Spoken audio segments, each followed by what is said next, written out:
Hey guys, welcome to question FM263 of the Further Maths Fortify study guide. This question reads, the diagram below shows the network of streets that Jesse can use to travel between his apartment and the pizza shop. And then we're given this graph here. The numbers on the streets show the time in minutes that it takes for an Uber to drive along each street. Using this network of streets, the shortest time that will take an Uber Eats to deliver a pizza from the pizza shop to Jesse's apartment is what? Now, my favorite way to do these questions, sorry, let me just put in this weight, is to sort of look through the network and create cancellations based on starting points and finishing points. And I can't think of a better way to explain it except then maybe to show you. So for example, we've got a connection in this line here, in this edge, that has a weight of 13. So it goes from the apartment to this point here and it takes 13 minutes. Now, I'm going to cross this out because I know that we're not going to be using that at all. And the reason I know that is because we have two other options that are less than it. So we have this 9 and 2, which would make 11.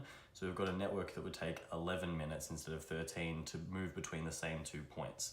We've also got up here a 5 and a 7, which would make 12.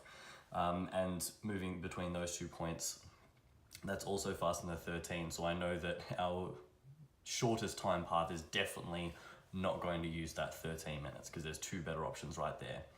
Now at this point, I won't actually cross out the 7 and the 5, even though it's greater than the 11, because we could still look for a path that took the 5 and then the 13, or it might take the 9 and then the 7. So I'm not sure that we're not going to be finishing through one of those ways, so we're not going to cross them out. Cool.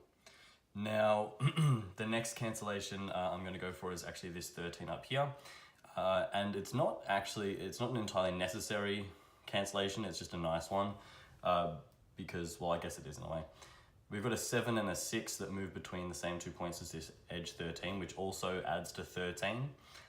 So if we were going to use this edge here, we could replace it with this one. So it's not going to matter if I cross it out and eliminate that from my options. The next cancellation I would make is over here, where this 8 edge is, because we've got between the same 2 points, once again, we've got an option that leaves us with 6 instead of 8. So the 8 definitely isn't going to be used.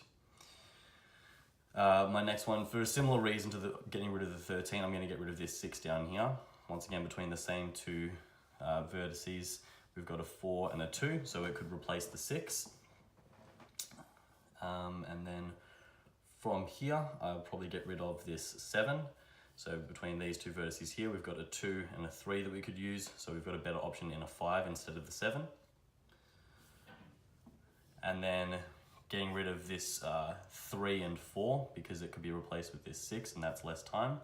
So 3 and 4, get rid of them. And then finally, going to get rid of the 7 and the 5 because as you can see, working backwards, we would have to take this 4, this 2 and this 6, which means we're going to meet at this point here. So we've got either 12 to get to that point or 11, in which case we are going to choose the 11, which leaves us with 9 plus 2 plus 6 plus 2 plus 4, which when all added together equals 23 minutes, or option A. If you guys have any questions about this, drop them in the comments below. Otherwise, I'll see you in the next video.